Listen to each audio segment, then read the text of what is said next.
Olá pessoal, tudo bem? Então vamos aqui vamos dar continuidade à nossa disciplina, a terceira e última aula. Hoje nós iremos ver a geração maremotriz e eólica, cogeração e noções de sistemas elétricos.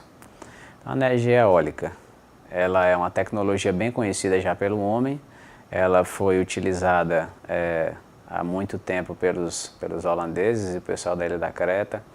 Ele utilizava a energia eólica para moer grãos, para bombear água. Hoje, diante da crise energética e por volta do ano 2004, o Brasil renovou o interesse pela energia eólica, principalmente com o PROINFA, que é o Programa de Incentivo a Fontes Alternativas. Ela é uma fonte não poluente, não emite gases, realiza a conversão de energia contida nos ventos, cinética em energia elétrica. Então, a geração eólica ela é a conversão de energia cinética em energia elétrica. E o que é o aerogerador? A gente vê no fundo dessa imagem os aerogeradores, que é comumente chamado por algumas pessoas ainda de catavento. O aerogerador é um sistema composto pelo rotor, multiplicador de velocidades, que também é chamado de caixa de engrenagem ou gearbox, e um gerador elétrico, e todos eles são conectados por um eixo. O rotor, que é essa parte frontal do aerogerador, ele é composto pelas pás, o hub, e ele recebe a energia do vento e a transforma em energia cinética. Então o vento ele bate nas pás, as pás começam a girar, e no hub existe, no rotor existe o eixo, e esse eixo ele vai começar a girar, que vai ser a transformação de energia cinética dos ventos para energia mecânica. O potencial eólico depende do conjunto do rotor, da velocidade do vento e da densidade de arrasto. O que seria o conjunto do rotor? A aerodinâmica das pás e o tamanho das pás. A gente consegue imaginar que quanto maior a pá, maior vai ser a força que o vento vai exercer sobre ela e, consequentemente, maior vai ser a energia que ela vai gerar. Essas estruturas, elas devem suportar ventos de até 200 km por hora. Então, a gente percebe que existe esse limite, né, que a partir dali o freio tem que acionar para não trazer danos à estrutura. Mas o gerador elétrico ele trabalha com maior eficiência se a rotação for mais elevada. Os sistemas podem ser conectados à rede ou em bancos de bateria.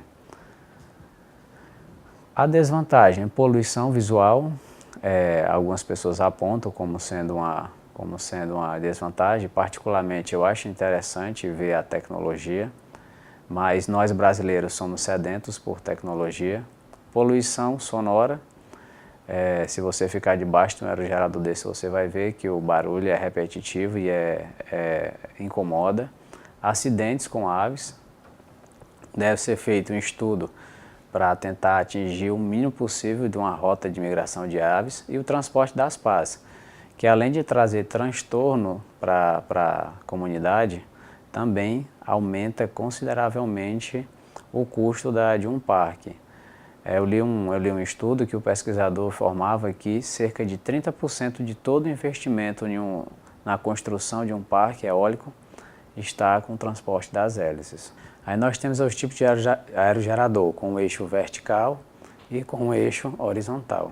Característica de um aerogerador.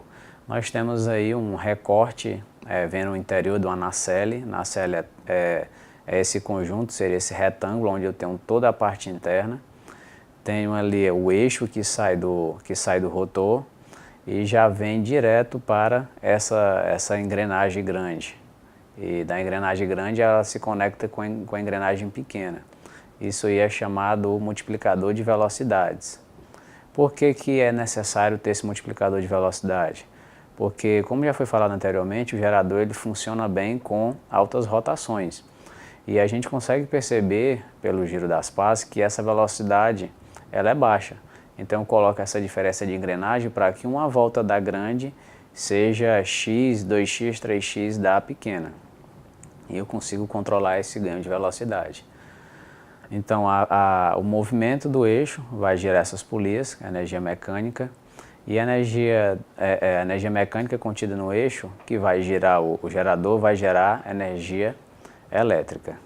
Nós temos aí o potencial eólico no Brasil, seguindo a legenda, quanto mais escura a cor, tendendo ao preto, maior o potencial. A gente consegue ver no nosso estado que nós temos um bom potencial na costa e temos também um potencial considerável já mais na região centro-sul, próximo a Marcolândia, Paulistana. E hoje nós temos o maior parque de geração eólica do Piauí, lá na Serra do Araripe, que fica na cidade de Marcolândia, Caldeirão Grande, entre outras cidades. Nós temos aqui a capacidade mundial, que está de 2001 até 2017, a gente consegue perceber que essa produção ela vem sempre aumentando. O Brasil também está seguindo a tendência mundial. E esse aqui é interessante, esse gráfico, ele mostra para a gente a complementariedade da geração hidráulica com a eólica. A gente vê em amarelo a vazão do Rio São Francisco e em azul a gente vê a velocidade dos ventos no Nordeste. A gente consegue perceber que quando a vazão da água do São Francisco está diminuindo, a velocidade dos ventos está aumentando. Então, se eu tiver um sistema bem equilibrado, uma matriz bem equilibrada, que eu posso ter uma compensação da geração hidráulica através da geração eólica. Agora nós iremos dar continuidade, né, energia maremotriz, que também é uma forma de geração hidráulica. Ela utiliza a diferença entre as marés para gerar uma energia elétrica. Seria a diferença da maré alta para a maré baixa, tem que ter uma diferença considerável para poder explorar esse potencial. É uma fonte renovável e limpa de energia. Ela pode ser potencial ou pode ter a conversão cinética. Qual a diferença das duas? A potencial ela seria bem semelhante à geração hidráulica, que eu utilizaria a diferença das águas, a altura das águas, para que ela passe por dentro de uma barragem, produza energia cinética, a energia cinética vai se converter em energia mecânica, a mecânica em elétrica. E nós temos também a possibilidade da geração cinética. A cinética ela vai aproveitar o próprio movimento das marés. Nós temos essa figura aí à direita, que é um projeto piloto, que é uma cooperação, uma parceria do laboratório da COP, o FRJ, com a Universidade Federal do Ceará, que foi instalado no Porto de Pecém.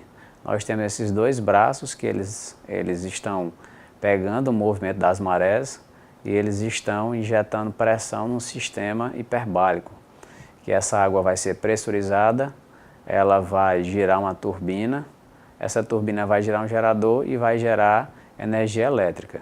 Então observe a diferença das duas. Aqui eu não preciso ter nada represado, não preciso represar água, é o movimento normal das marés. Já na potencial eu preciso represar, para no momento que a maré está enchendo, eu provocar uma diferença de potencial nesse bloco de água e poder abrir a comporta na barragem e gerar energia. Na sequência nós temos aí o potencial mundial.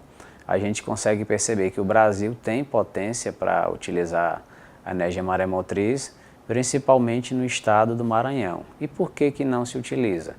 Porque nós temos outros potenciais que já temos uma experiência, temos um know-how e provavelmente o despertar para o interesse dessa fonte de geração, ela vai demorar um pouco mais no nosso país. Nós temos aqui a foto da primeira usina instalada no mundo, foi na década de 60, no Rio Rance, na França. Além da França, hoje nós temos outros países que também trabalham com energia maremotriz, que são Japão, Inglaterra, Coreia do Sul e os Estados Unidos. Nos Estados Unidos, especificamente no Havaí. Temos a cogeração. O que seria a cogeração? A cogeração ele é um processo combinado que ele vai gerar energia elétrica e vai gerar também calor. Estudos apontam que somente cerca de 40% do combustível gasto na geração termoelétrica são transformados em energia elétrica. Então, meu gerador que eu tenho para gerar energia, eu vou gastar o combustível, seja ele qual for, vamos pegar o exemplo, o óleo diesel, cerca de 40% só, no máximo, que eu vou conseguir transformar em energia elétrica. E o restante tudo vai ser perdido em calor. E com o processo de cogeração, essa perda vai ser reduzida. A gente consegue ver nessa figura que a gente vai ter agora uma perda de 10 a 20% só. Porque, como já foi falado anteriormente, vai ser um processo combinado, que ele vai gerar tanto energia quanto ele vai gerar calor. E esse calor ele vai ser utilizado ele pode ser utilizado em processos industriais, como aquecimento de caldeiras e sistemas de refrigeração. A desvantagem que esse sistema ele possui é porque o calor ele deve ser utilizado próximo da usina. E isso em algumas situações pode trazer desvantagem. Aí, para finalizar, nós temos aí o sistema elétrico. Nós temos aí desde a geração até o consumo. A geração a gente já viu, são várias fontes de geração. Depois nós temos a transmissão, que no Brasil elas são praticadas principalmente nas tensões de 230 kV e 500 kV. Depois temos as distribuidoras, que elas são várias no Brasil. Alguns estados possuem apenas uma, outras possuem duas ou mais. E no final nós temos ali os consumidores, que já foi mostrado anteriormente. Eu tenho 3 tipos de consumidores. Tem os primários, os prioritários e os secundários. É interessante destacar que aqui no sistema elétrico, em todo o processo desse que eu tô saindo da geração para a transmissão, da transmissão para a distribuição, sempre acontece a transformação também da tensão. E o que seria essa transformação? A elevação ou o abaixamento da tensão. E a elevação só existe em um ponto, que seria da geração para a transmissão. A tensão ela é elevada para diminuir perdas na transmissão e reduzir o custo com a bitola dos cabos menores. Da transmissão para frente, sempre o processo vai ser de abaixamento de energia. Aí aqui nós temos novamente aquela mesma imagem mostrada lá na primeira aula, que aqui agora já, acredito, já fique mais fácil de vocês entenderem. É interessante vocês pegarem e olharem cada legenda, código de cores. Essas cores elas representam o nível de tensão e já é padrão. E a gente consegue perceber aí que praticamente todo o Brasil está interligado. A gente consegue dizer que as 5 regiões estão interligadas, mas a gente consegue perceber também que a região norte ela é bem mais carente de linha de transmissão do que as demais regiões. E a gente consegue também perceber no mapa que a região sudeste e sul, como era esperado, são as que possuem mais linhas de transmissão, porque só essas 2 regiões elas são responsáveis por mais de 30% do consumo de energia do nosso país. E hoje, aqui agora a gente encerra essa aula. Espero que vocês tenham gostado e vamos aos estudos.